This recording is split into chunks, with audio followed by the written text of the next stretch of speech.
మొలకలెత్తిన విత్తనాలు అంటే వజ్ర సమానం అని నేను చెప్తుంటాను. మిగతా ఆహారాలన్నీ రాగి, వెండి, బంగారం, ఇనుము లాంటివే.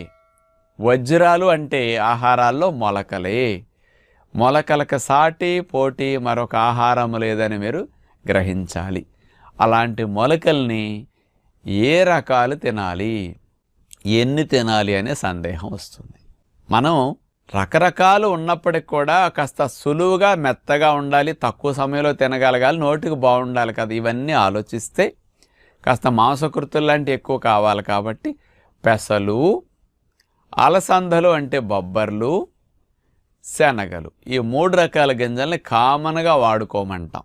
ఇవి కొంచెం నమలటానికి మెత్తగా ఉంటాయండి, తినటానికి కూడా రుచిగా అనిపిస్తాయి ఈ 3 రకాలైతే.